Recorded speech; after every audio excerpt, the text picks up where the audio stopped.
training systems, and today we are talking about shin splints. So shin splints is kind of a broad term. It can mean everything from muscle pain that you get while you're running all the way to a serious stress fracture. So how you know the difference of what you may have: if your shin hurts kind of all the time and it hurts to the touch, and even more so with running or physical activity, you might have some kind of stress fracture. Then we would recommend you to see your doctor. But if it doesn't hurt to the touch, and it only really hurts with physical activity or running, then it might just be a muscle soreness type of thing. And that's where these exercises and stretches will come in and help relieve some of that pain. So first we're going to start with foam rolling. So anterior tibialis is this muscle right here. It's right next to your tibia bone. That is the muscle that is getting tight with shin splints, and it is squeezing on that tibialis bone and causing pain. Okay, so what we can do is roll out that muscle as well as the calf muscles behind those. So for your tibialis, we're going to start with the foam roller, and you're going to kind of get into a little bit of a pigeon pose. So our knee is kind of coming across and our foot is pointing out to the opposite side. This makes sure we're on our tibialis, the muscle, and not our tibia, the bone. So from there, we're just kind of rolling up and down on that anterior tibialis. Okay, and then we would flip over for the calf muscles. So calf muscle on the back of the lower leg, what we can do is cross over, and then we're going to start low towards our ankle or our Achilles. And on this one, we're going side to side. Side to side, this top leg is putting some extra pressure, and then we're just going to work our way up. Working our way up the calf muscle all the way to just behind the knee.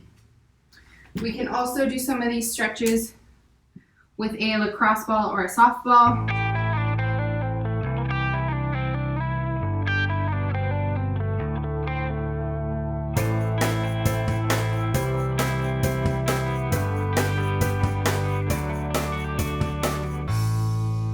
All right, next we're going to get into some banded exercises. This is going to strengthen those muscles around that anterior tibialis, strengthening that muscle and causing those shin splints to happen less often. Okay, so our first one, we're going to attach a band to an object. You can also do this with like a mini loop band. But for this one, we're going to put that band right pretty much on the base of the toes. Scoot back until you have some tension. And then from here, it's dorsiflexion. So I'm picking my toes up towards me and lowering them back down. Dorsiflexion.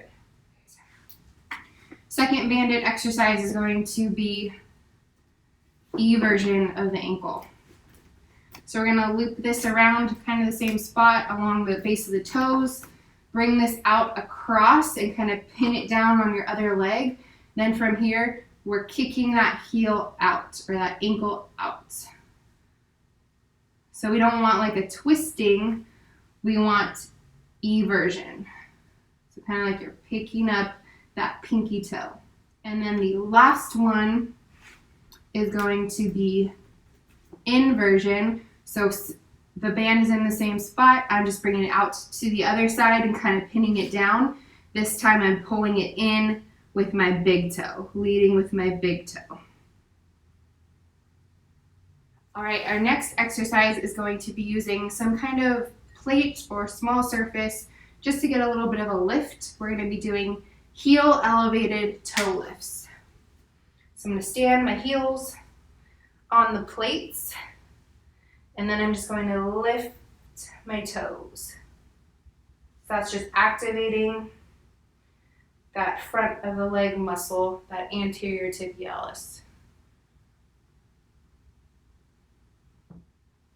Next exercise, we're going to get a little bit of inversion with the toe lifts, heel toe lifts.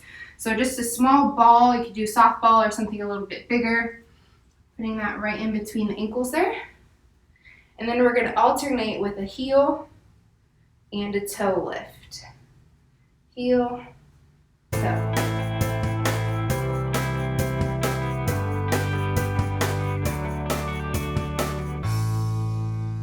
Last one, we're going to be using a small kettlebell, or really any weight with a handle that you can fit your foot into.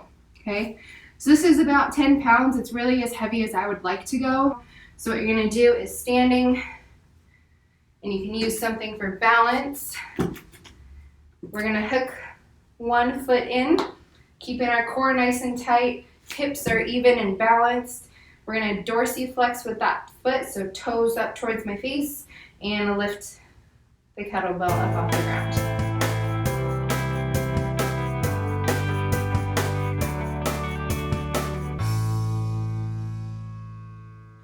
All right, and lastly, we're just going to stretch out the muscles of that lower leg.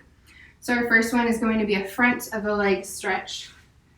So in a kneeling position, you're just going to flatten the top of your foot down. We want to make sure that our foot is centered, not kind of pivoting out and rolling towards the outsides. So take that time, make sure your big toe is in contact with the mat as well. Make sure you're centered, and then from there, we're just applying as much pressure down by moving our hips down as much as we can. So if you already feel a stretch there, that's where we are. If we can take it back further, we can do that too. Second stretch for the calves or the back of the lower leg is going to be a downward dog. So we'll start in a tabletop position, tuck those toes under, keep your core tight, lift your hips. And pressing through the shoulders, we want to try to get contact with the heel to the floor. And a variation you can do here for a little added pressure is a three-legged dog, so just focusing on one leg at a time. Add those preventative exercises and stretches to your routine to help your shin splints.